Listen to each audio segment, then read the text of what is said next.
Man, you know, Who hurt nobody your want to talk about that part, bro. Who hurt your stupid ass? Right. We live right now too. Let me get us some tunes, some music. Let's see.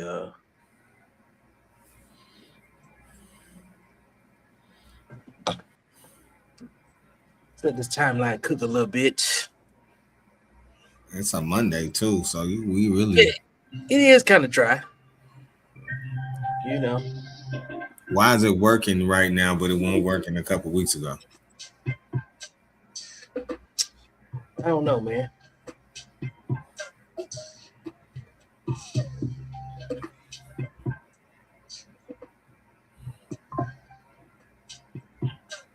Mm.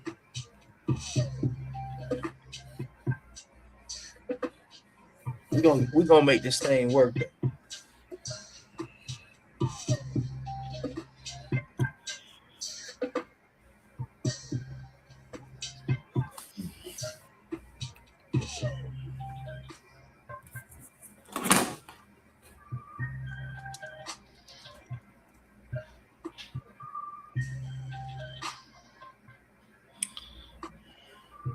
I told this nigga, I said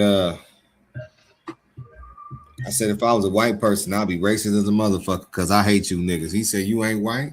I didn't know.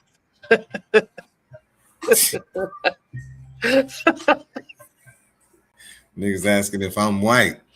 He, niggas asking, oh, I didn't know you wasn't white. You think he lying? I'm a real life Uncle motherfucking Ruckus in this motherfucker. So he can't Oh, tell. a real life Uncle Ruckus. Niggas over there. Don't be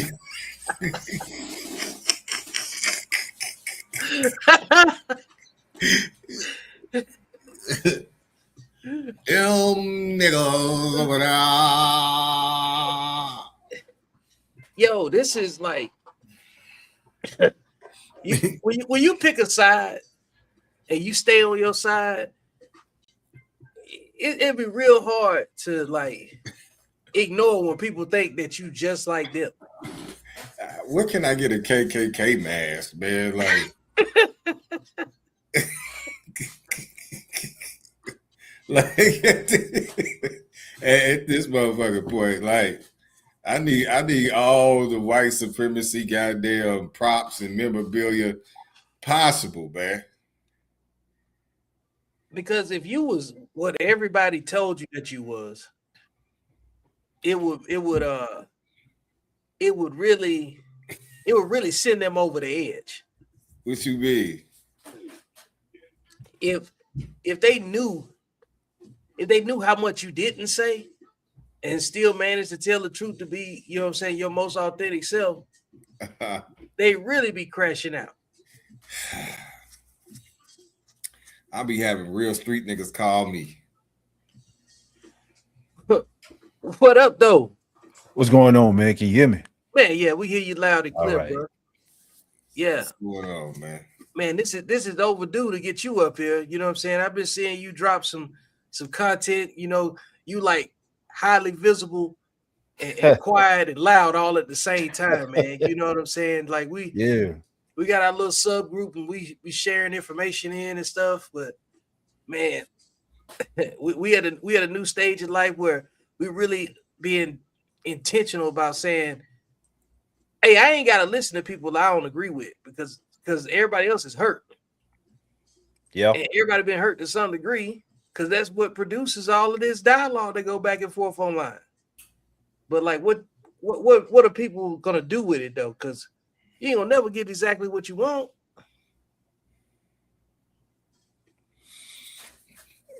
That's a tough question, man. That's a tough question. See, my background is more so I study like human behavior and social psychology. So a lot of the stuff that I do on the internet is really more about not the situation at hand, but testing people, pattern recognition and testing them, because I know how people change. So I'm not going to compare you to something that you may have said 5-10 years ago. But if you notice with people, a lot of people don't have principles. They acting off their feelings. So when the situation change, they principle change. So you say something 3 weeks ago, you took a stance right here, right? And then now a situation happened that hit closer to home, or you more identify, and you changing up. So a lot of times when I talk, it's really just about testing the mental aspect of people, just to let them know, like when we talk about society, and we always talk about conflict resolution. I study conflict resolution, I teach it. One of the main aspects of conflict resolution isn't what happens outside of you, it's what happens inside of you. And if you don't recognize your own patterns and biases, you can't expect to handle conflict with somebody else. If you're conflicted inside, you can't handle conflict outside. So when you have conflicting beliefs on the inside and cognitive biases, there's no way you're going to be able to handle what happens outside of you. You got to take care of what's up here first. And a lot of people don't do that. And that's why you see them going back and forth, and everybody's in their feelings and whatever else. It's because they're not dealing with what's inside, and then they project that to the outside. Yeah. My thing is, I say, if I made you mad, I did my job. I'm here to trigger your inner nigga. I'm definitely here for that. Yeah. The world is my case study. How you respond, that's none of my business, right? Your triggers are your But one thing about this thing is you said you were speaking about behavior. And culture, man, is a big thing when it comes to behavior. And I don't have faith in the culture. We talk of the people that you said, people change, and people can change once they be able to see certain things. They can kind of, change their point of view if it hit home. Right. I think these niggas got Stockholm syndrome. I believe more than not it's never gonna happen. I believe they are more committed to the degeneracy of the culture, in our culture at least, where it's like, come on, that's the polar bear in the desert. That's the exception to the rule. If 3 of us change out of the 3 million, that is the exception to the rule, and then you become an outcast. That's one of the things I deal with culture when I'm teaching people is a lot of people don't understand that culture is actually a multifaceted thing. It's not one thing. So even within a person, let's take you, right? So you got, let's say, Black America. And so you say, I'm a part of Black America culture, right? But then you grew up in the suburbs. So you're a part of suburban Black America. But then within the suburbs, you went to church, but you went to a Baptist church. So you grew up in Baptist suburb Black America. But then within that Baptist, you grew up in your neighborhood. So then your neighborhood has its own culture. But then within that neighborhood, you have your household. So your household has its own culture because your parents come from different backgrounds and they have their own standards and rules and whatever else. And then from within your house, you have your own perceptions and beliefs. So 2 people can grow up in the same household, in the same neighborhood, the same church, in the same suburban area, and so forth, but still have different internal cultures because of how they interpret information. So every person is actually it's like a dice. It's like 2 dice. So on one die, you got the 6 sides. That's all your different cultures, right? Personal culture, family culture, neighborhood, religious or not, the overall culture. On the other dice, you got red, you got black and white. So black and white represents what they call the yin and the yang, because whatever your personality is, whatever your trait is, there's a good side and a bad side. The good side is, good. The bad side would be experience. Like, let's say you're a very giving person, right?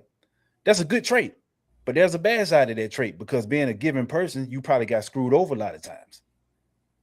So every time you go into a situation, you rolling them dice. It's either good or bad, and then you got all these personalities or your own culture that you're dealing with. So when you go up against somebody else, it's the same thing. They have all these different, and that's what makes people connect.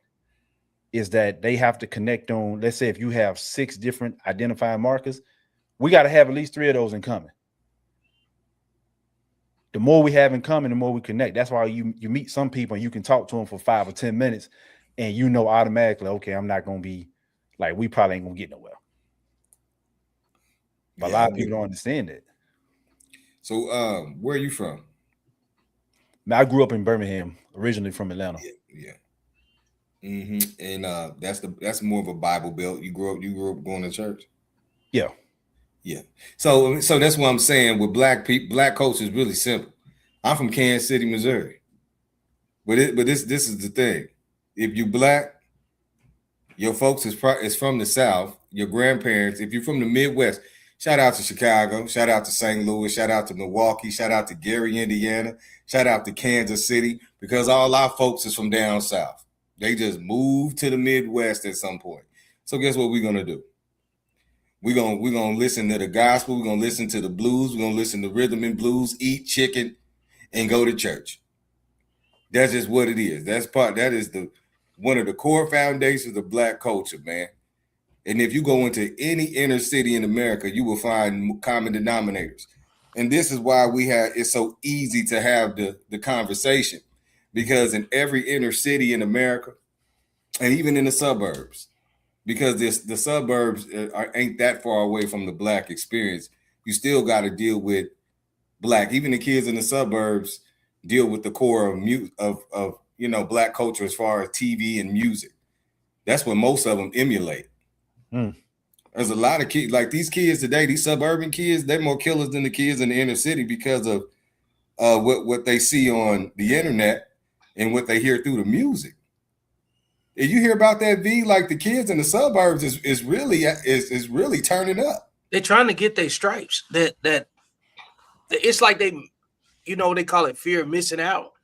And they heard about it and they got to go do the dirt that they heard in order to get the stripes that don't exist for bragging rights that don't matter. You know what I'm saying? In an era where it was all a delusion. And then I always come back to, because it's a great conversation about like how we see these people coming about.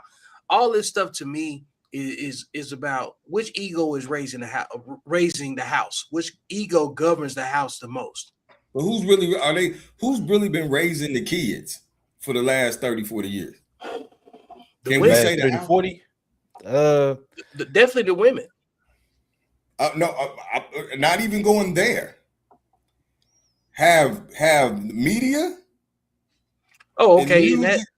Have that's been more of an influential factor? Yeah, easily. Outside of the indoctrination of the school system than the actual household. I'm asking you guys, how influential has the household actually been? To be honest with you, I did a study on this some time ago. So if you look back, you go into the 60s, right? That's the last time that we had like real prominent black leaders. Toward the end of the 60s, most of the black leaders had been killed. Then the Black Panther Party, the leaders that they had left were either in jail, and then that got infiltrated, is going down. So if you look in the 70s, after the leaders were taken from in front of us, in the 70s, what happened? Blaxploitation films, right? So when Blaxploitation films came in, that's when you got the pimps and the pushers and whatever else. So that started the cycle of retraining those boys to give them something to see, because they couldn't see the black men on TV no more because they either killed them or the ones that was living, they were scared. So the Blaxploitation, that started putting the image of the pimps and the hustlers, and I got to get this money and all this other stuff. So you put the idea in there. Now they go into the 80s with this idea of money and hustling and whatever else, but they don't have a means.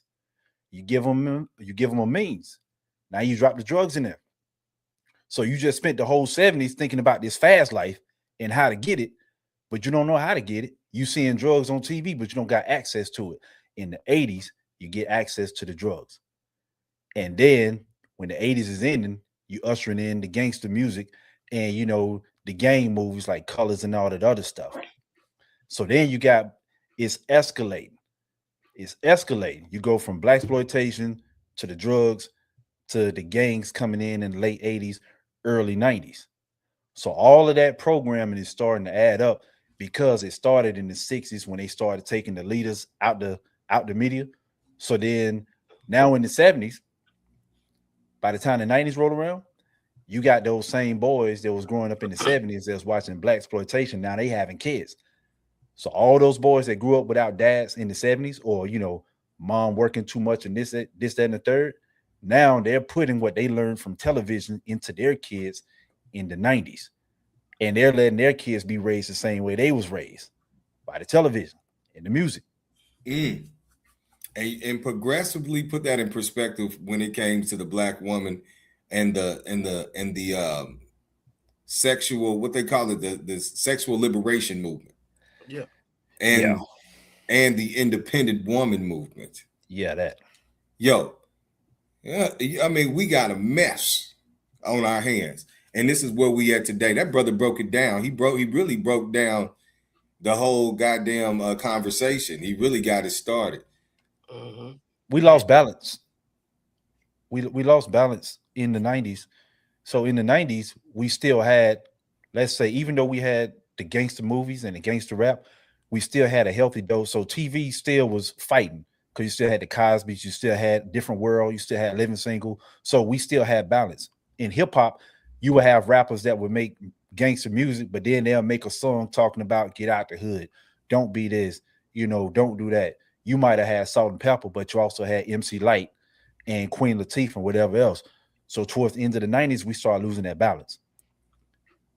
Every female rapper started becoming just like Lil' Kim, and we didn't have any more good female rappers. All the male rappers started becoming a certain way, and then when you watch TV, all the good shows that was providing balance started going down, and then every show started becoming about the hood, drug selling, the shy, power, all that. That just started. We got in this cycle where we lost creativity, and we didn't lose it. People got paid good money, but all of our movies, all of the creativity that we was going through in the 90s, it's like we just got stuck in this watch cycle. So now we don't have that balance for these kids anymore because everything is overwhelmingly one-sided. Like they don't really got nothing. Where are the good black family TV shows? For real, for real. Where's the good black music? For real. It's out there, but the stuff is so buried that it's not even trendy. No. It's not trendy. It's not. I mean, damn, we can go there. Now, what is the topic? Because I'll take this shit off topic, and me and my brother right here, we'll be talking on some other stuff. Well, all of it's still underneath the same umbrella. Who hurt you? Because the truth is, like when you think about it, right? Everything y'all just described is what helped and hurt us at some point. Like the popularity, to the access to the media. I've seen Judge Joe Brown talk a lot about this. You know what I'm saying? Like he is a living ancestor in terms of like pop culture, watching things change the way we're looking at stuff now. Like all of the stuff that you talk about, like black exploitation films coming in and having a significant impact on the psychology, the individual psychology that came with that. But I think at this point, we know all of that history to a point where we can do something about it. Because when you say where are all the shows, we're basically saying we need you to put shows on TV to teach us things. And we know enough to create what we need at this point. Ain't no more Malcolms, you know what I'm saying, coming through the same way that was before. Like they've already, the examples that of those men that we've seen, those archetypes, they exist in a lot of the men that's already here. You know what I'm saying?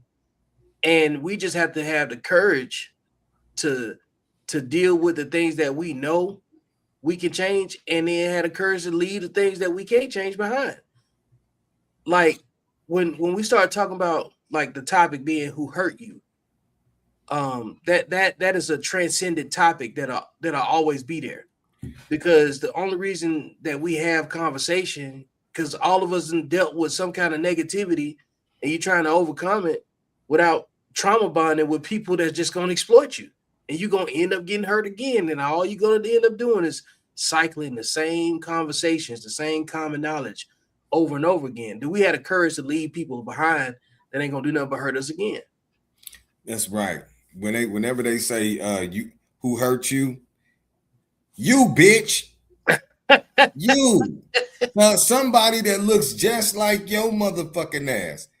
And I don't like that. That is a very disingenuous motherfucking perspective. I see you, bro. Let me go ahead and land my little raggedy ass plane. The who hurt you thing, it makes me wonder, are women really because women really advocate for therapy and healing, right? That's their thing. Right.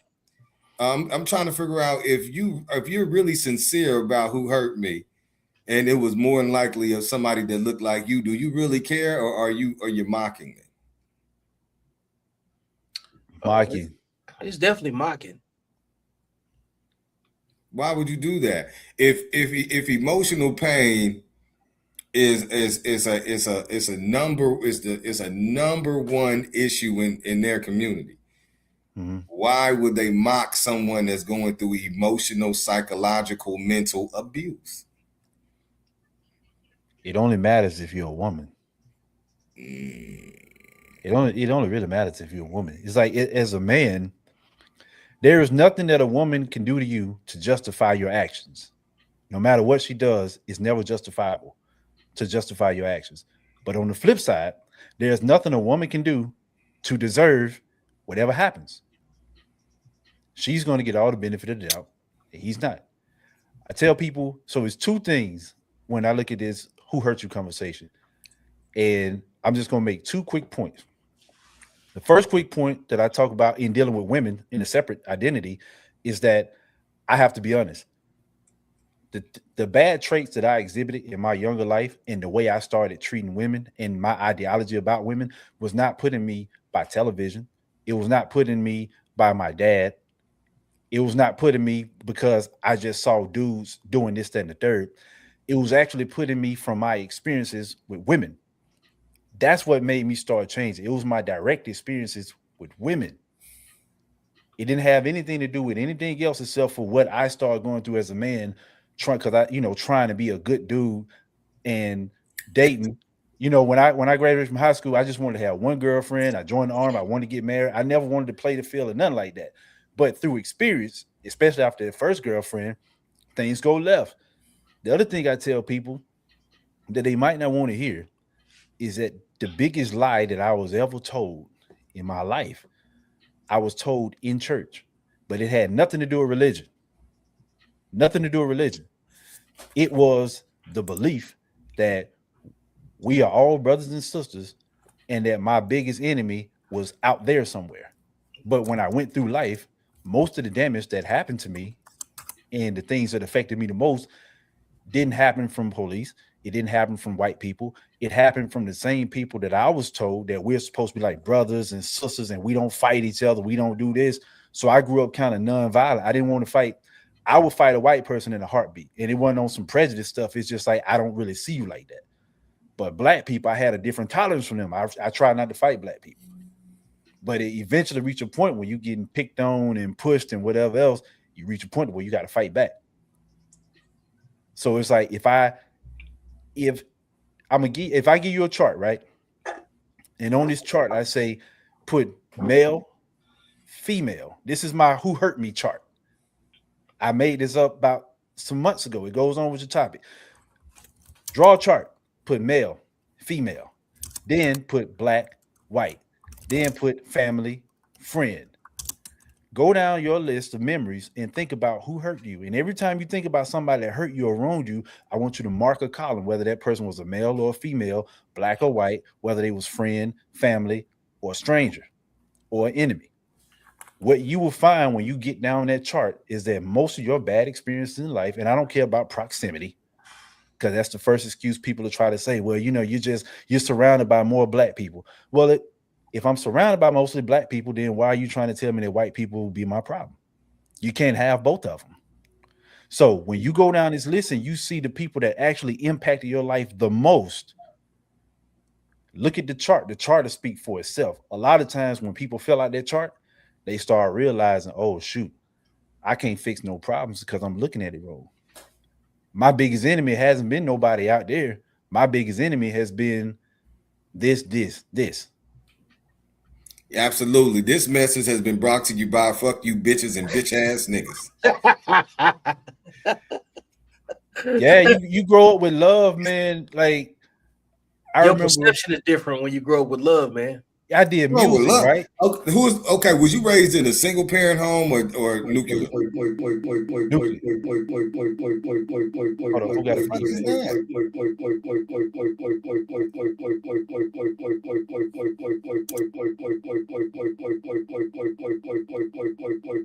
Why sound like techno? Is that muted my mic? So I don't think it's coming from my mic.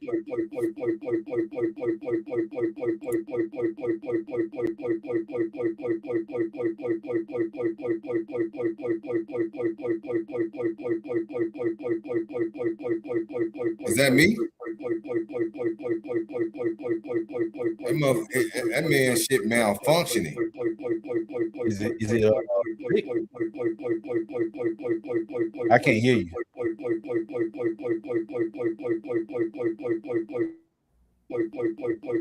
Oh, whatever he did, it stopped.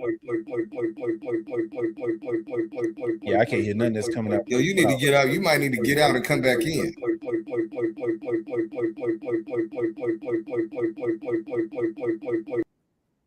Yeah, I think he's him.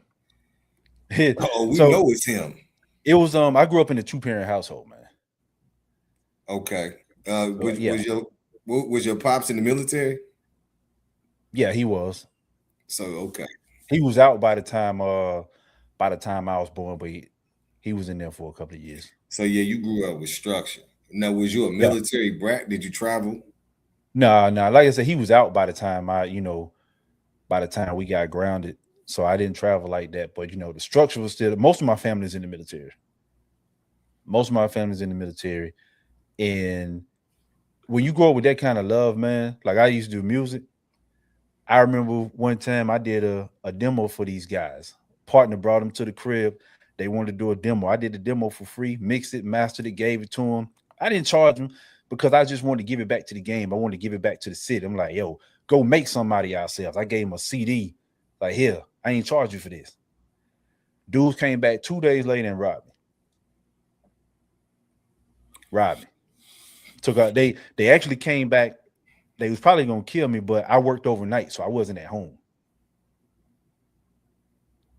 They came back, and the only reason I know the story is because they went back bragging to this other dude that I know about what happened, and I had already told him what happened earlier that day. So he put 2 and 2 together, and he the one that told me that they came. They told him that they went over there with guns and all this other stuff, and I'm like, man, this what y'all gonna do to me? And I'm trying to help, like, trying to help the city, help the people. But hey, who hurt you, right? Nigga, these niggas. Hey, man, let me tell you. Man, listen, man, they know how much I can't stand these niggas. I done fought for the niggas. I was a nigga. I am the quintessential Pookie. Sometimes I still get excited for Pookie shit, and I have to. Yes, it's not on me. It's in you. In me, nigga. The degeneracy is inside of me. I was raised in a single parent home in the inner city. I was born outside of a marriage. I was raised by nothing but pimps, players, and hustlers. Yes, absolutely. I went to prison before I was old enough to drink, nigga. Was already in there, raised by the my mother used to tell me loving, dear shit, like, you ain't gonna be shit like your damn daddy, nigga. I can't wait till you turn 18 so you can get the fuck out my house. That was the type of love that I was raised up on. From Kansas City to a small city in the middle of bum armpit nowhere called Pine Bluff, motherfucking Arkansas. If you motherfucking know, you know, nigga. Pine Bluff, Arkansas. I heard it. Pine Bluff, where it's motherfucking rough. Shout out to all you degenerate motherfuckers that's stuck in that motherfucker waiting for your income tax check this year, niggas. I know what you gonna do with it.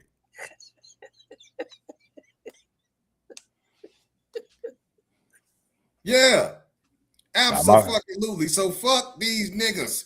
I was on Amazon looking for a KKK goddamn mask.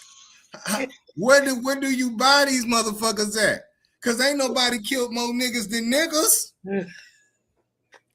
I mean, it's just like what you said about the suburbs, right? So I grew up with some kids from the suburbs that absolutely they try to emulate what they see. Now my parents, my dad was the one that, you know, sold drugs and went to jail and a lot of that other stuff after he got out of the military. But like I said, when I was born and come around, by the time I turned about 5, he started trying to do better because, you know, I was getting older. But they tried to raise us a certain way. With me, my issues stem from when I was in high school, I saw a dude get stabbed in front of me. And I used to be a real small guy. So I kept to myself, but, you know, people going to mess with you. There's only so much nonviolence you can have in it. So then, when I was like 16, 17, I had a pistol. I went and got a pistol. Wasn't in my name, but I got one. And I had a knife.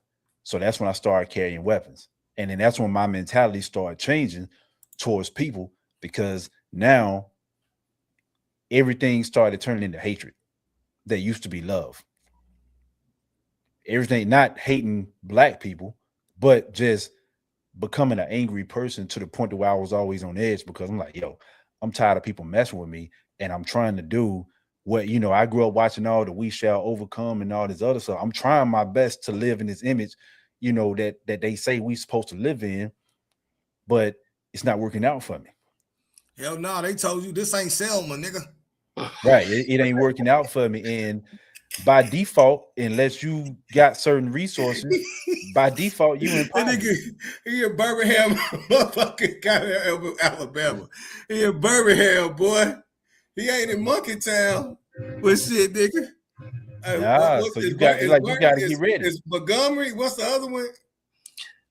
Yeah, Birmingham, the Gump, and you got Mobile. Mobile.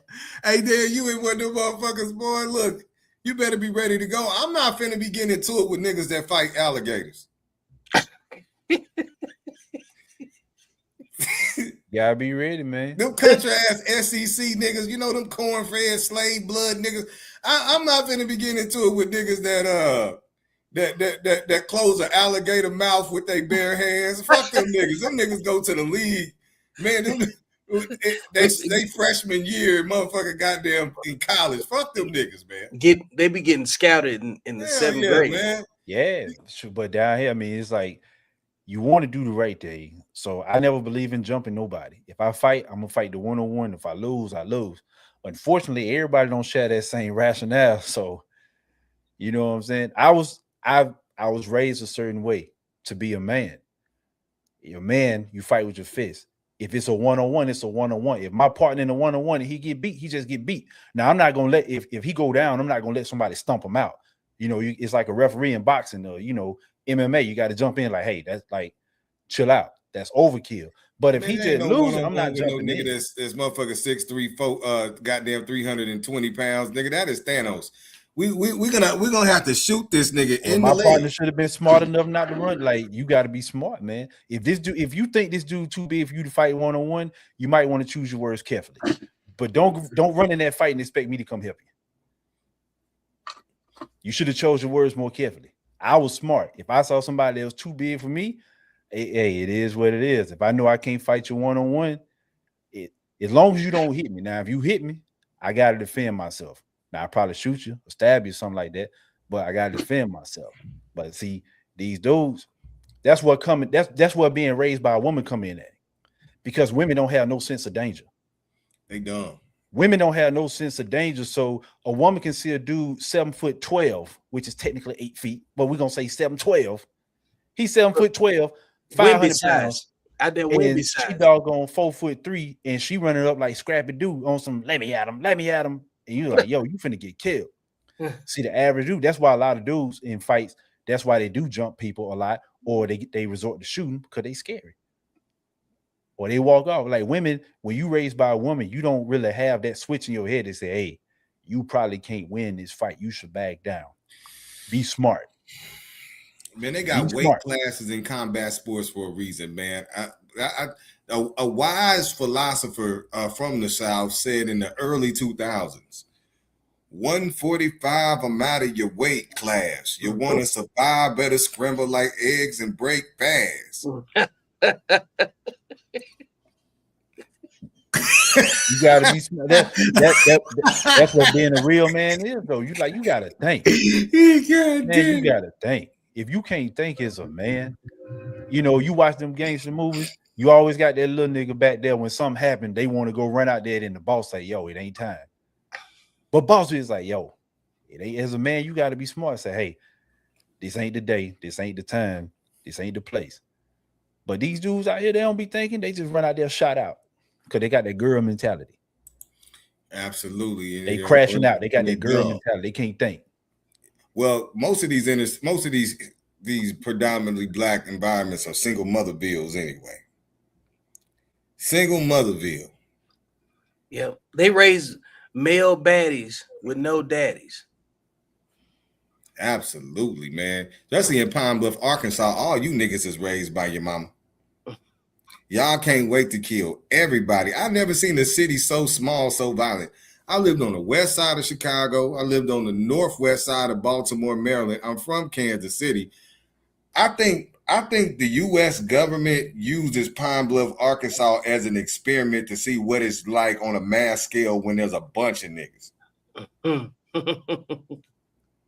Look, when you start really doing experimentations where like when you take certain people out of certain scenarios and you start seeing who the problem is, like when you came up with the chart situation, right? That's what you're doing is a process of elimination, right? And ultimately, when you take men out of all women's problems, women got major problems with each other.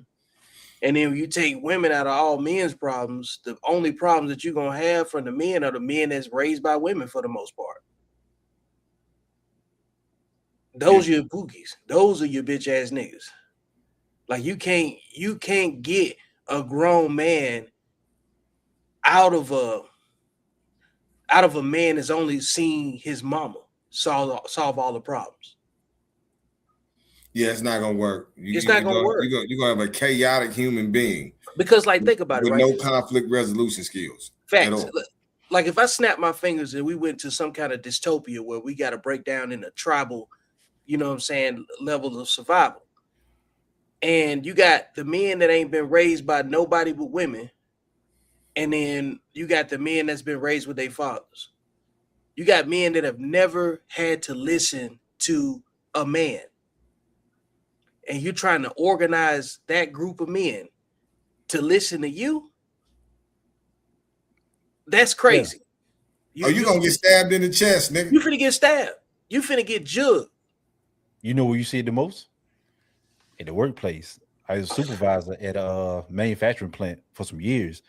And I had this one guy one time, he was up there bragging about, we had a conversation about a woman can't raise a man to be a man. And he said, my grandma, my mama raised me to be a man. I said, well, what makes you a man? He said, shoot, I went to school. I got my education. I got a job. I work. I pay my bills. I take care of myself. I stay out of trouble. I ain't never been arrested. I said, dude, that just make you a good citizen. That don't make you a man. Them the same lessons that they'll teach a girl. That don't make you a man. Working, paying bills, staying out of trouble. Sound like an independent woman. I said, but I can tell that you was raised by a woman. He said, why? I said, because you're sassy. You got an attitude. You don't listen to no man up here because you ain't never had an answer to no man. So you don't like male authority. I said, you get in your feelings quick. Every time something happens, you get to, man, and you popping off at the gums and you ain't thinking. I said, those female traits, bro. You about to I get said, now stabbed. I Right commend them on raising you to be a good citizen. I said, but a man, you are They not. about to send that nigga to HR. Yeah, you about to get stabbed right now. He might be listening to this damn thing. Oh, well, that wasn't my first trip to HR, you know. That wasn't my Hey, and look, when you got to go to HR because you offended somebody with the truth, and who gets offended by the truth the most? Yep. I got in trouble because I called a dude a girl in front of HR one time. I was like, I Bro. don't care, man. I said, It's dude, cold. like, he's just an oversized girl, man. Yeah. All that Look, crying. But hey, you know, I have no problem. I have no filter when I'm listening to a dude communicate, and it's something that I'm listening for that's gonna let me know he think like a bitch. And I'm like, yo, that's shit that women say right there. Always looking for the exception. Always trying to argue the exception. Well, you got to be in 100%. I got to say everything 100% to get you to agree. That's a woman response. I seen it happen a couple times. You said that shit, and, Like, you would be considered the most. You would be considered less volatile than me. right. Like I just sit there and I listen. I'm waiting for it because the very thing that separates men being on the same sheet of music is the men that act like bitches. Because I ain't got no mercy for it, man. Those are ones that fuck it up. The man, I had a long conversation before we got on this live with a partner of mine, and a lot of these guys they're starting to come to this realization about either the men in their families or the men that they've been in close association with as friends. And they're starting to see how they act when they can't hold their liquor, how they handle women, how they willing to compromise their character for the wrong women. I was like, because they act just like women. Nigga, them bitches be running the household, man.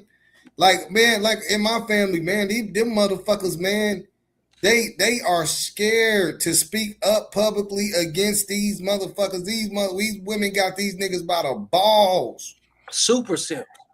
I'm the outcast because I say, fuck all y'all. I said, your grandmama was a hoe, your mama was a hoe, your aunties was a hoe, your sisters hoes. You come from a long line of hoes. And bitches that can't keep a man.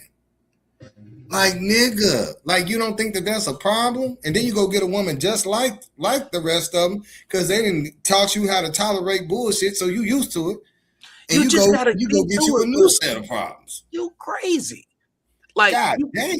You come from a long line of side chicks, and then you think you a man. So riddle me this. I'm gonna ask y'all a question, or I'm gonna give you to you like this.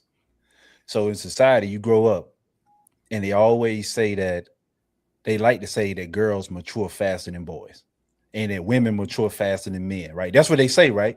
I'm just saying that's what they say, right? Yeah. I say, okay, if that's what you believe, that women are more mature than men and girls mature faster than boys, then why in a given situation do you always expect the man or the boy to be the bigger person if he's so less mature? I said women physically, biologically mature faster than boys. I said, but here's the truth. Women do not mature faster than boys. They just try to grasp and understand mature things a lot faster than boys. And when they do that, they interpret it wrong. Like a little kid, when you show them something on TV and they don't understand it, so they start trying to connect the dots and they come up with some kind of crazy story because they had to fill in the blanks. I said, them girls are 8, 9, 10, and 11. They're trying to understand adult concepts that they're not mentally equipped to understand. And so they look at it wrong. I said, what's mature in a lot of boys, whether you don't like it or not, it takes a mature mindset to be 16 or 17 and say, hey, I'm not ready for no family. I'm not ready for no kids. That's a mature mindset. But the girls will look at it and say, oh, he immature. He ain't ready to, like, no, he's thinking in his right mind. He's still a kid. At the age of 19 or 20, this is what people don't realize. Think about it. I am 41 years old. I have just now spent at least half of my life as an adult. When you are 21, you have only been technically an adult for 3 years. That means for most of your life, you have been operating as a kid. If That's you've not been going to operating leave as you. an adult. Look, men mature when consequences are in the mix. Because consequence will make you have discipline. Because like what you just said, like you've lived the majority of your life, you know what I'm saying, up to this age, a period of it was immature and a period of it is just now becoming mature, right? But you don't know how immature you were until you cross a certain threshold in life, right? And what creates that consequence? Even if you were doing the right thing, like you told the story about who you tried to help and then they turned around and robbed you, right? Mm-hmm. You learn from the consequence. There's consequence in helping people sometimes. And because if you help the wrong people, if you do anything for the wrong people, it's witchcraft. Because in our minds, you feel like if you do, again, I say feel. If you feel like the right thing that you're doing should warrant you some kind of, like I guess positive outcome, you're sorely mistaken because some people deserve to die. Some people. What's church music? Oh, here we go.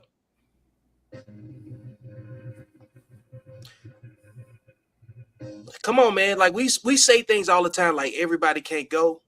But when we're the person that determines if they get on board or not, we give them a pass. And you get taught to give that pass by manipulative people in your own family. They tell you that weak ass family is everything. No, it's not.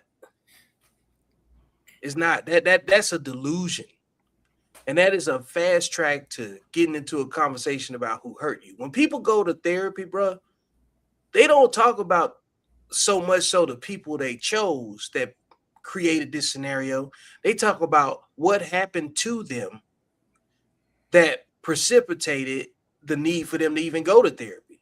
And when that therapist start unpacking, talking about their childhood, the things that people did that they never, it's always about what somebody never acknowledged, never apologized for, and that hurt never got a chance to be reconciled. And then you're never gonna get the ownership, the accountability from the person that actually did the dirt to you that you didn't deserve.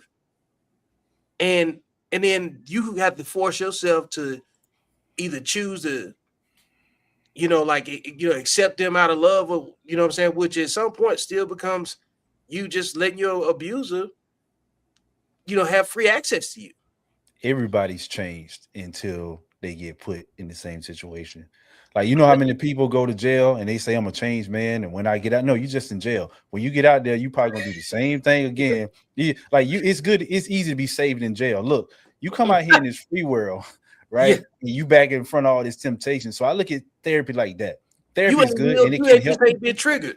Right. Therapy is good and it can help people, but until you get put in that situation again, like if you're a man or and you've been through a bad relationship and you go through therapy, that's great. You'll be a changed man as long as you never date again. Because as soon as you start dating again and you start going through these situations and it triggers, and it's the way our brains is set up, the fight or flight response. Your brain actually operates off of your hippocampus. It operates off of memory a lot of times. So what is memory? Memory is like if the last time you went through a situation, that's the recording in your memory. So the next time you go into a situation that starts looking like that, your brain is going to tap into your memory and say, I've been here before. It ain't going to think about therapy. It's going to say, man, the last time I was going down this street and I saw that truck right there, I got robbed. So you're going to start trying to run. You ain't going to try to figure out if it's going to be different. You're going to react to that memory. You're not reacting to what you're seeing. It's like when you read on paper, you ever seen the thing where they put the words on paper and they scramble it, but you can still read it? Because your brain is reading off memory. It's not reading what's on that paper. It's reading off of memory. So you can still understand, even if it's flipped upside down, even if a couple of the letters switched around, you're reading off of memory. And that's how we react in situations. We react based off of memory. Pattern recognition, man. Like even Twinkle, Twinkle, Little Star and the ABCs got the same melody. So what if you say Twinkle, Twinkle, Little C? That's you having to work to You remix. starting to mix it. You starting to mix it together. Hey, you know, that's when all this you might have dementia. Yeah, hey, you never know. It's just one of them things that when people talk about therapy, I think it's good to go to therapy, but the conversation has to be bigger than that. It's like when you're trying to help young men going out of the juvenile systems or men coming out of prison. You don't just have to help them. You have to help their environment. It has to be a holistic approach. The people in the household got to be on one accord. Like you can't take this little boy and give him all this therapy and then put him back in a bad household. He's only going to be like that for so long before he starts to revert. So when dealing with men and women, if a man goes through therapy and you want us to have all this, whatever, that's all fine. But if the women do not change their mindsets, he has one or two options. He can keep dating and keep bumping his head, trial and error, until you finally find a woman that's right. But you got to look at all the damage that you took from bumping your head. Because the onus cannot always be on men, but that's how society is. It's like everything is up to him, where he got to do this, he got to do that. Because when you ask a man to be a leader, you're asking him to take the hits. Because when you are a leader, look at a head coach. When the team fails, who they go to first? They got to talk to the coach first. Who has to come up with the responses? Who's going to be held accountable? The coach. I said, as a woman, when you are asking a man to be your provider and your protector and your leader and all this other stuff, whether or not you understand it, what you're actually asking for is a parent. Because that's what a parent does to a child. We lead, we protect, we put up with all this bull and whatever else. And I'm not saying that he's your dad as in controlling, but I'm saying you're asking for like a parental type figure, because it's a more of a one-way situation. If you ask the average man what he's looking for in a relationship or like his ideal relationship, he's going to start naming all the things he wants to do for his woman, right? Man, I want to be able to spoil. I want to put in a nice house. I don't want my woman to work. You right? If you ask a woman what she wants in a relationship, she's going to start naming all the stuff she wants her man to do for her. It's like, so wait a minute. If I put you first and you put you first, that makes me twice the loser. So who's putting me first? You better do it. I mean, and that's why like I got a couple guys that do labor jobs, right? And all of them have the same thing in common. They are the man that takes care of the entire family, all of the women that's in the family. Like they the handyman, they solve all of the problems that deal with manual labor. I said, you don't get it. They have indoctrinated you to the point where you are their go-to masculine in their family. And they have turned you into a utility. You the family mule. You the mule. You are cheap labor. You're being trafficked. You on Keisha Steen Island. And that's sad that, when you talk about that hurt, we aren't allowed to have bad experiences in relationships. But every man, unless you got lucky and you found your sweetheart when you was 5 or 10, this nigga. Yo, Montavious, we not finna just look over that. I'm trying not to visit the island. I'm trying not to visit the island. I don't want to be on no kind of Steen Island. Man, you dirty than the motherfucker for that, man. See, I was trying to avoid the island. I was holding it together too, man. Welcome to Keisha Steen Island. God damn. Get your power tools ready. Get ready to hang that door. Hey, man, that's some real fucking trauma right there, man. I want to hear more, and I got to get off here tonight because I want to hear more from Montavious about the girl that drug his ass like a broken muffler. That's what I'm more into. Man, she had me walking down, shooting sparks up the road. She tore his ass up. Y'all ever seen that old damn. Incredible Hulk She TV didn't show? turn you loose, boy. She was giving you body shot. Bruh. Yeah, what's up? Ah, I damn, get like a goosebumps. like a muffler is crazy. Bro, that mother hit me with that car. By the time I just heard them wheels peel, I turned around. I had just enough time to get my leg up. Hit me right in the hind quarter. I flipped over the side of that car. I looked up. I just seen them tail lights go around that corner.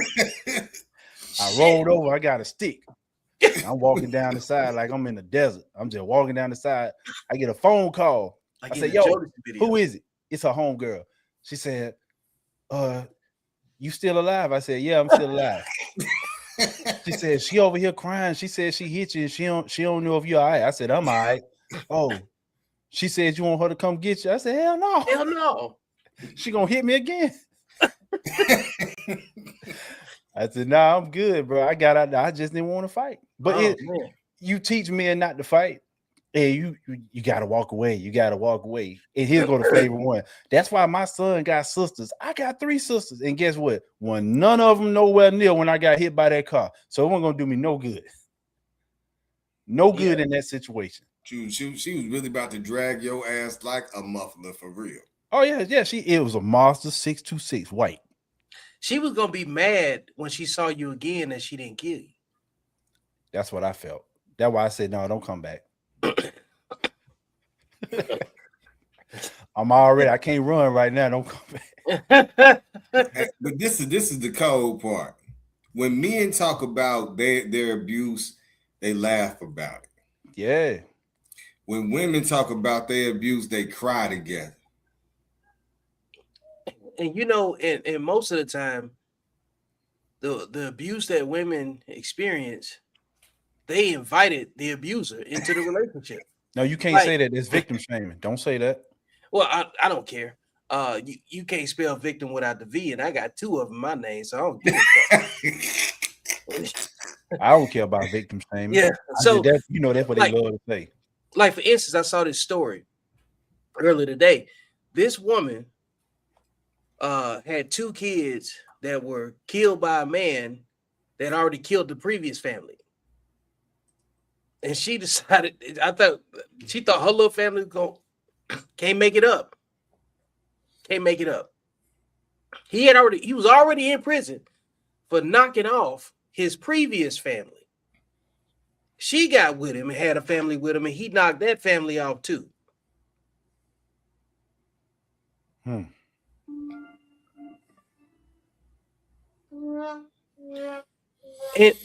the people in the women in the comments were saying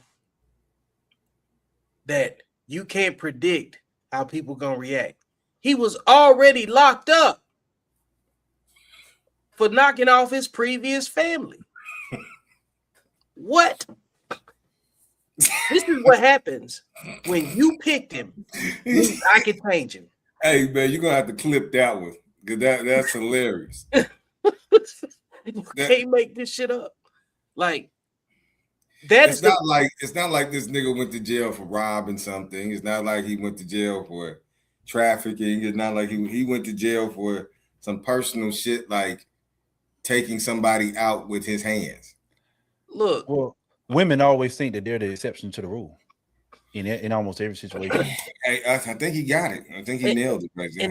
And this is why I keep saying women will make a baby with the wrong man before they make a sandwich for the right man. And then blame Well, the baby is sandwich. easier to make than a sandwich. And that there is the psychology of it all right there. So what type of sons get produced by a woman that thinks like that? The one that she say, I'm sick of take care of these kids by my fucking self. Man, A motherfucker that dropped the kid off over the godparents' house for the weekend while she's living at a shelter, and so she can go kick it.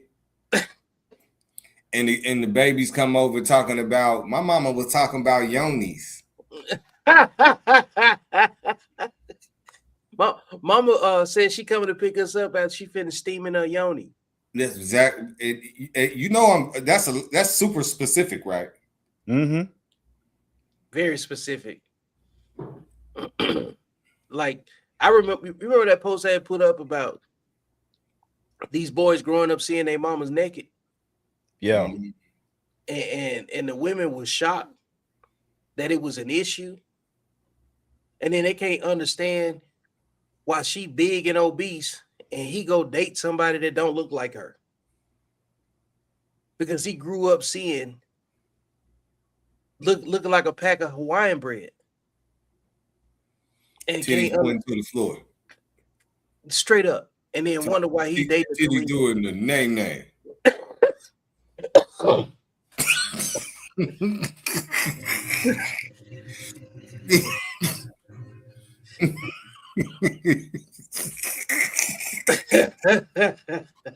They think all that junk cute for some reason. And I say, man, that junk ain't cute. You got the little boy doing all this little, and they try to attack us for looking down the road. You know, my common sense tell me if I see a lion cub, I need to kill it before it get big enough to kill me. If you see weeds in your grass, you pluck the weeds before it become a problem. That's just how it is. No, we project, we see certain things, and it's like we're not saying that he's that right now. I'm not saying that the boy's soft. I'm not saying he gay. I'm not saying he gonna be a crash out, nothing like that. But what I'm telling you is that you are raising him to be that way. And by the time you can see it with your own eyes what he is, it's going to be too late to change it.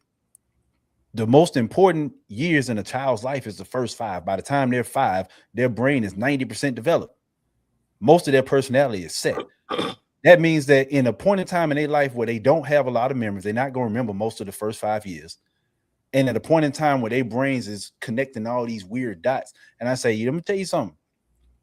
You walk around the house with that baby, watching all these little skin movies and these girl flicks and Tyler Perry, and you got that boy in your arms, and he 9 months old, he absorbing all that information. He can't tell you, but he recording it in his brain trying to figure out what it is. And now you sitting there because you lusting because you ain't got no man, and you listening to this Megan the Male Horse and Cardigan B and all the rest of these chicks, and he's absorbing it. He can't repeat it, but he absorbing it. He's absorbing it, and it's becoming a part of his personality. Yeah, you wonder why he grew up thinking a certain way, and for the first 3 years of his life that he don't remember, he been watching you watch men walk around, you know, half naked and all the other stuff that you watching with these girl movies. But he don't remember that. So the only thing he gonna say is, man, I was born like this. I said, no, you've been like that for as long as you can remember, and you can't remember anything before the age of 4. Bro, you this is getting clipped right here. It's definitely getting clipped. We get that applause, sir. That's just the truth. By the time that boy 5, he don't stand a chance. He done been around too much. Let me give you an example. One name that captures everything that we gonna clip out of this. Diddy. Everything that you just described is the way Diddy grew up.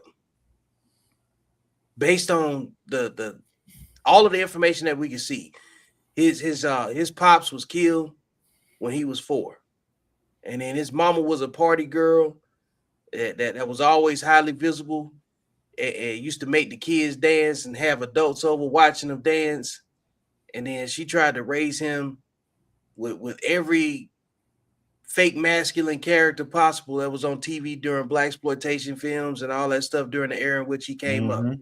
Because if these guys are struggling now on who to model their masculinity after, what do you think they were struggling with back then?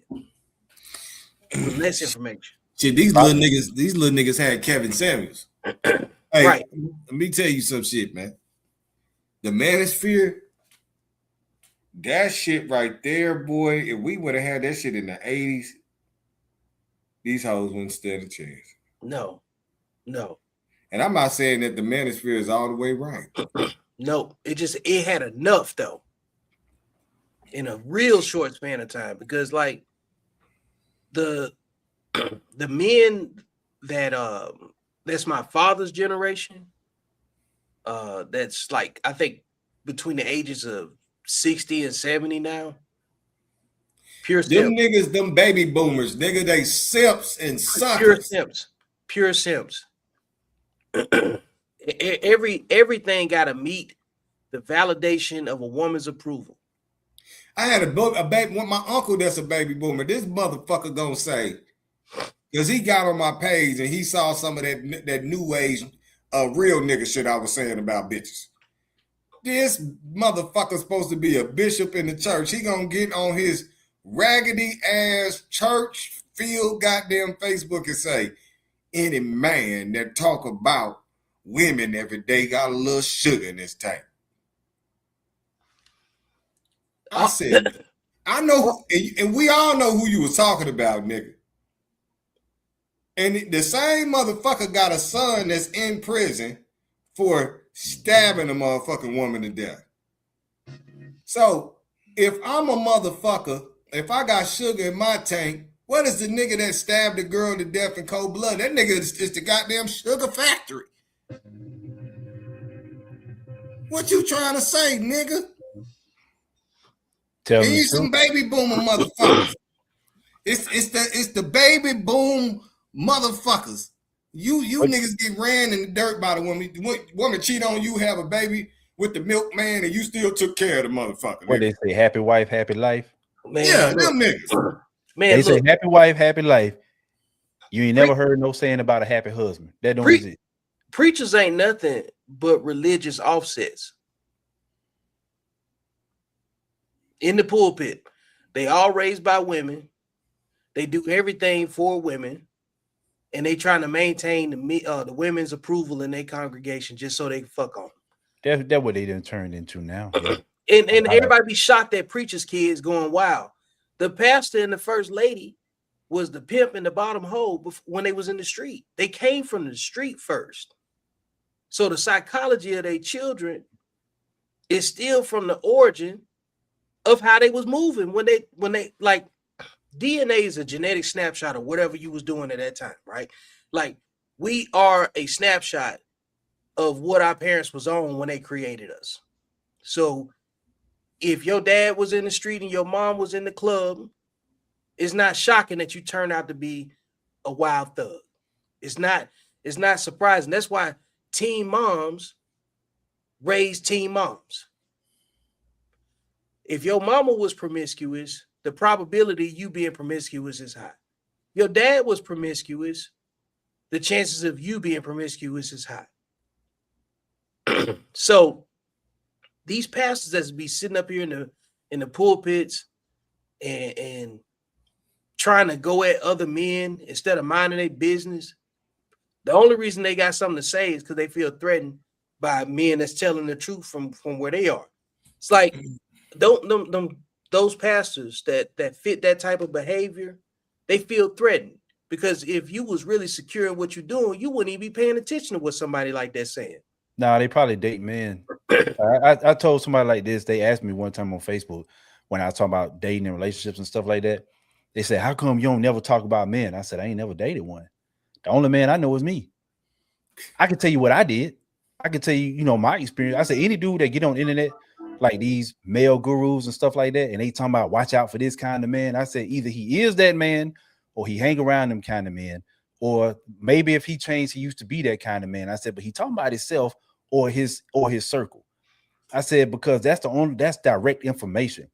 Like I've been around a lot of dudes that I hang around, but I don't know the inner workings of their relationships. I just know what I see, but I don't know enough to say he's this or that. So if I'm giving you details like thought processes, when a man do this, he thinking like that, it's because I thought. It's because I've been through it. I said, but I don't date men. I ain't never been with a man, so I don't got nothing to talk about. Like whatever red flag I give you is probably mine. That's the truth. It's probably mine, or at least used to be one of mine. But I can't sit here and tell you if a man do this, he do it. No. And that's why when them women be listening to them dudes, and then they find out that he was talking about himself the whole time. I said, that's the only way you get that kind of information. He inside trading, baby. He inside trade. I talk about women because I got experience with women. I dated a lot of women. I got experience with women. That's my lane. Why would a mechanic talk about making cakes? Exactly. I don't know, man. I got experience around these niggas too. I watch everything around me. I see these niggas getting their shit thrown out. I see stuff, but I don't know like their thought process. So when you start diving into the psychology of a man, I can see All you things gotta from do my is listen homeboys to a doing. woman. What'd you say? All you gotta Yep. do is listen to a woman, because We every listen to the woman complaint. that I date, she can, even if she don't directly tell me about what her nigga is, if she give me the story scenario, I can put two together. Right, And but that- that's secondhand information. No, but no, I think like this is I'm gonna fuse what he's saying though. You could tell what type of woman she is by the stories that she has to tell about the men that she's been with. Right. That tell Right. you what type of low self-esteem she operating off of. Because you can't do you like people be doing low self-esteem breed. You know what I'm Okay. saying? For it, I ain't gonna use this because she got mad at me one time. I used one of her situation. She be watching me, motherfucker. I can't use that, but that is so. It'll be so perfect. See that right there? That's him fighting that part that his mama put in him right there. That it'll be so perfect. You know, Don't do it. Don't do it. don't do it. You ain't got to. Okay, so this other girl, she told me, she was like, not her. Yeah. But she told me that she was dating a dude that was a pastor. And every relationship she get in, she always make herself very useful in the middle of that man's purpose. So if he has an organization where he's doing a 501c3 or something, she's gonna make sure that she's cooking cakes and pies and doing some shit in the middle doing that. So he's a preacher at this church and she has an interest in that nigga. So she started to become part of the ministry. And she started telling me, and this dude, he actually dated somebody that we used to know. He was married to her. He got a divorce. Then he got a divorce. He got married to another chick, and now she's directly in the ministry. And she's in the ministry. So she's trying to impress this man's wife. I mean, she's trying to impress this man while he has a wife. You see what I'm saying? Yeah. So that lets me know that you really don't have a moral barometer and you don't really have a lot of confidence of getting a man of your own. Regardless of how horrible you paint this man or whatever he did that have you that mistreated you and you chose you and you rose above the ashes and the shit, whatever happened, trauma you experienced dealing with him, you always like going after men that are occupied by other women. Unavailable. Because you That's know right. why? So She a side chick. But then this is what she always do. She is so good at manipulate at organization, right? She's a great organizer. So if she come in your company, she's gonna outdo all the women. Mm-hmm. She'll get all that influence, and then when she get mad, when she feel like she got the influence, she'll drop off the face of the earth and watch your motherfucking empire crumble. That's because men are long-term investors and women are day traders. Yep. It takes patience to be a long-term investor. You got to be willing to ride the highs and the lows and go through you playing the long game. Women are day traders. They want to catch the wave, ride it to the top real quick, get where they can get, jump off, jump on to the next one. I think on the opposite end, they're long-term investors of destruction. You you all you gotta do is just be inactive. Yeah. So like what he just described, she's playing the long game. She's being manipulative. She's setting traps. She's making herself visible. She's never out of position, but she know that the man is unavailable and eventually going to kick her to the curb. So what she would do is position herself where she could pull the rug out from underneath him first. Because she's so used to being in transactional situations where she get to shine and be better than all the other chicks, and then say every place that she go to, she make it better. She do. and then everybody, nobody ever fully appreciates her the way she should be appreciated. When the reality is that she's a destructive harlot. Yeah, it might be a year, couple of months. So what I'm saying is that, like, let's look at trading. Long-term trade would be more like investing in someone over 5 or 10 years, or feel like watching them progressively go up. A day trade in a relationship term would be more like, I can put in 6 months, maybe a year, but after that, like, if it ain't. So with day trade, you got some that you might flip right then, and then you got some that you open up at the beginning of the day, and you might try to dump it at the end of the day, but you gave it 8 hours. So they go in thinking, okay, I'll give it 6 months, I'll give it a year, and they're gonna try to, because to them, they think that is the long game. It's the exit strategy. They do They that. think a year is a long game. I'm like, no, if you think about it, they do about a year and about 2 years in these relationships, and then they back on the single market.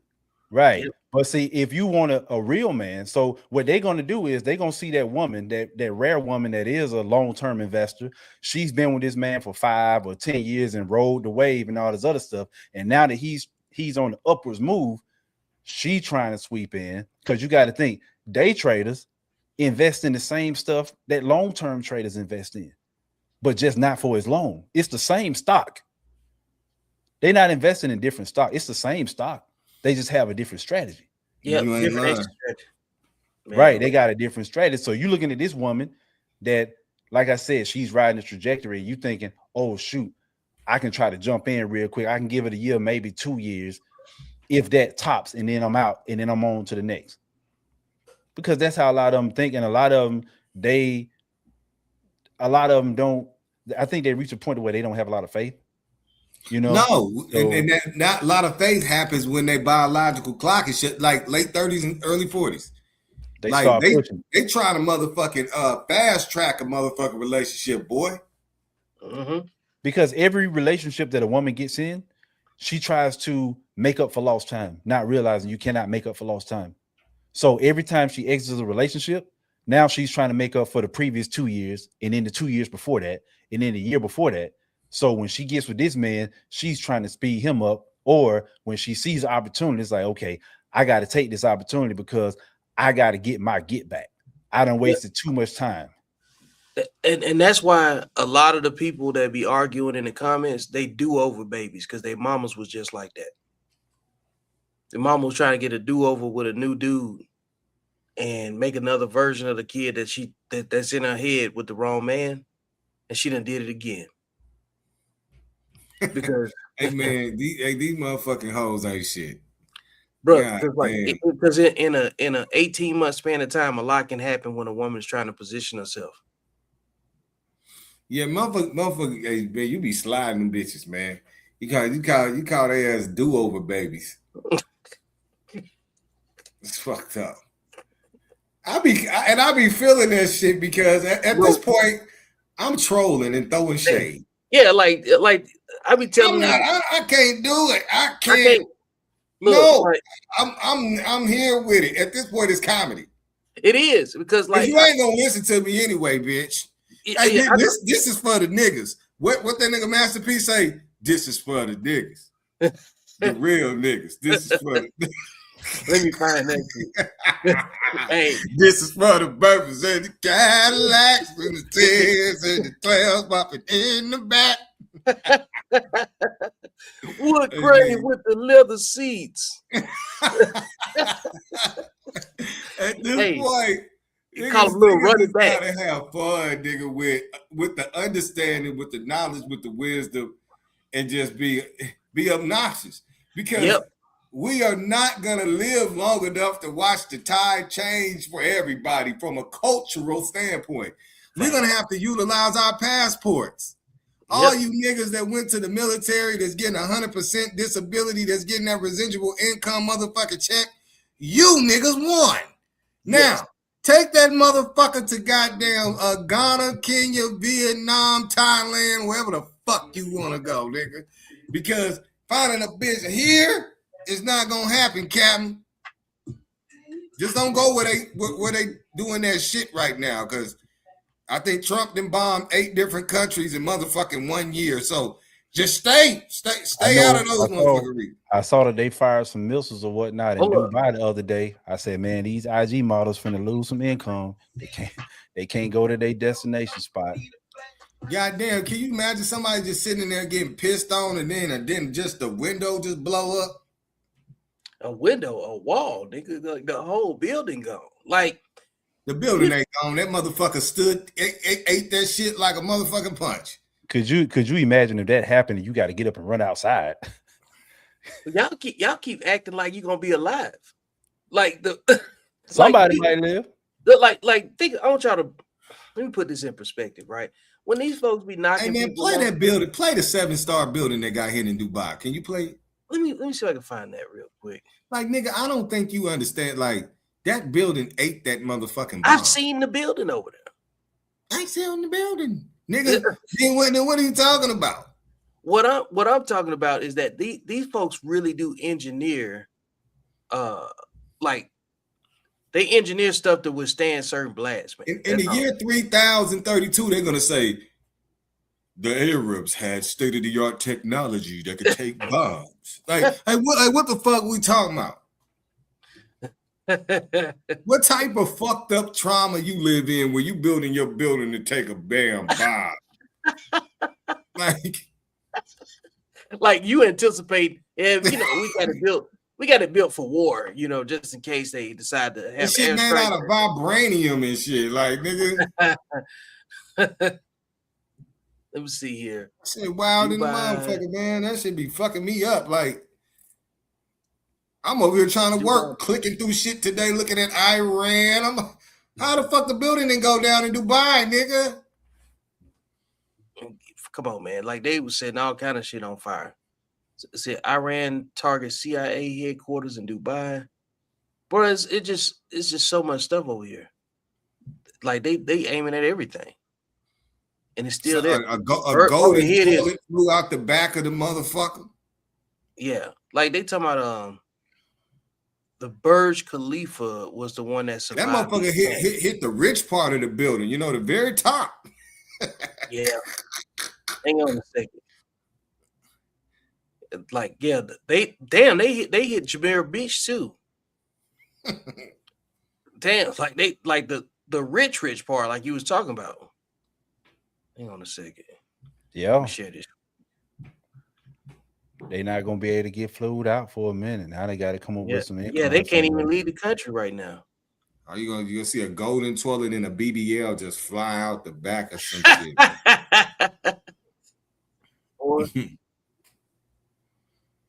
Motherfuckers is crazy, man. I refuse, man.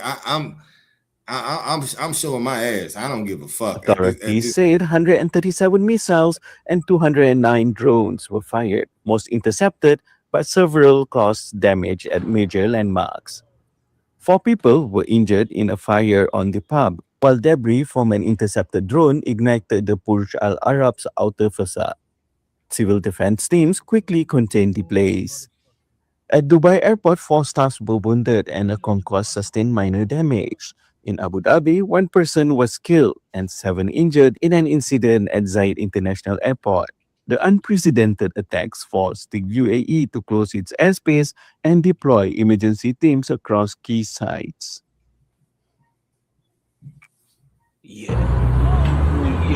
Explosion rocked Dubai's Palm Jumeirah and debris sparked a fire at the Burj Al Arab Hotel as a wave of Iranian missiles targeted the UAE on Saturday. It said a missile. Authorities said 137 missiles and 209 drones were fired, most intercepted, but several caused damage at major landmarks.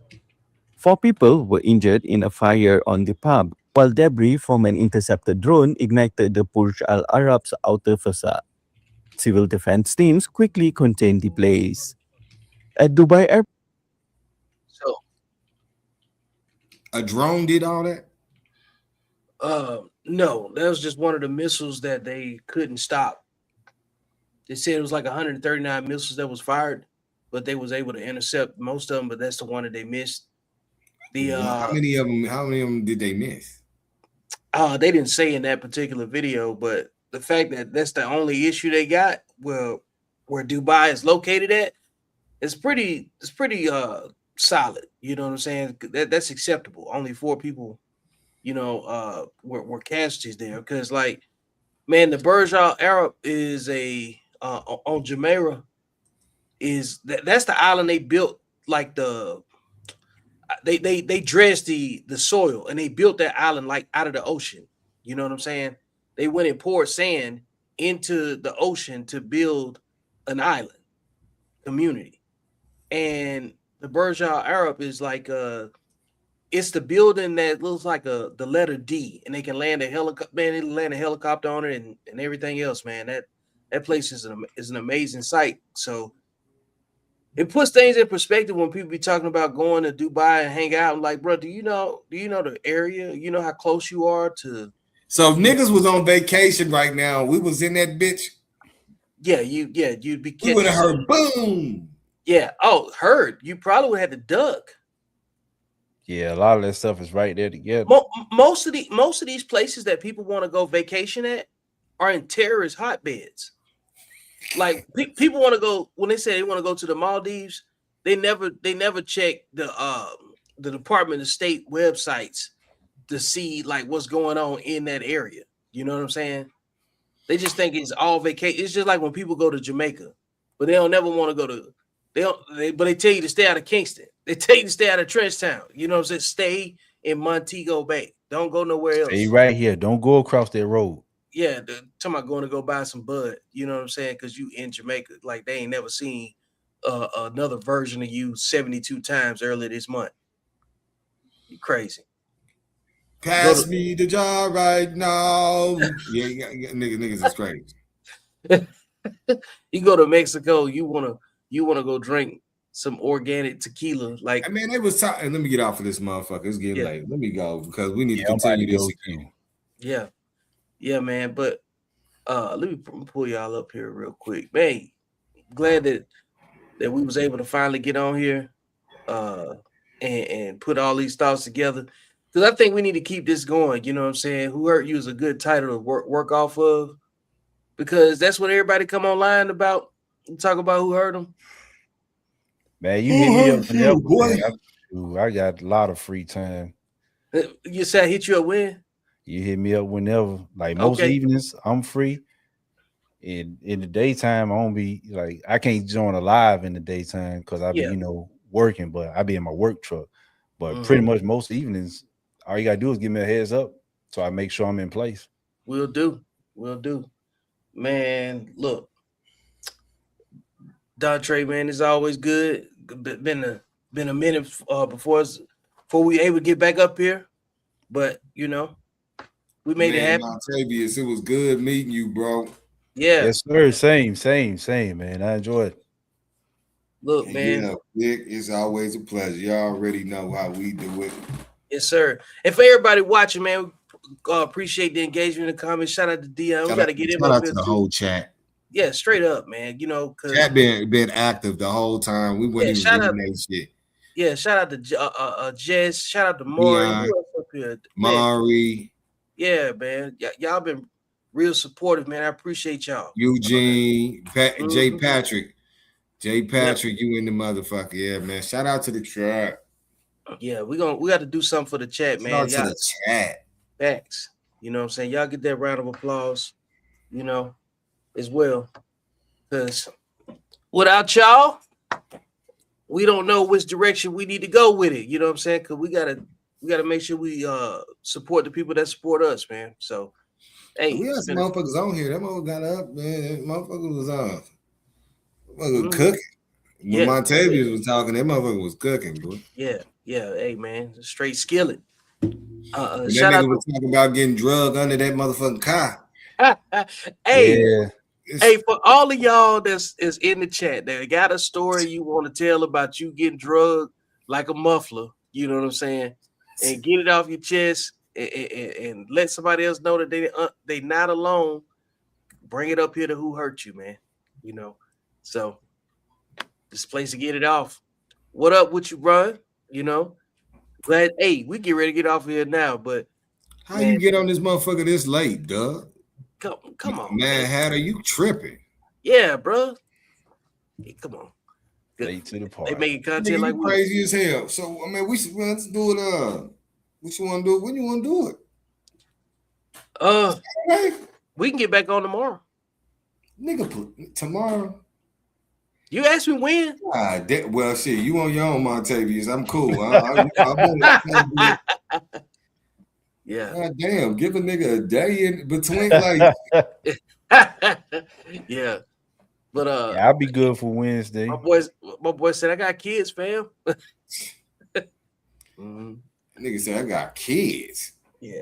Hey, you understand what I'm saying? So let's team up. Let's promote for a day. God damn, V. Ain't nobody trying to motherfucking come up I with a just last. said what I could do, but if we got a strategy, we could definitely put it together. That way we can get a better turnout, though. Nigga, we don't care about you going into from alto to soprano, nigga. Give us a motherfucking day. Yeah, man. Yeah, somebody said pick a day out the week. Yeah, Dion said that too. Hey, for real. Wednesday or Thursday will probably be cracking. Let's go with Thursday. Thursday, what you think about my Can you make it Thursday? Yeah, I can make it Thursday. Mm-hmm. Wednesday might be a better option though. Yeah.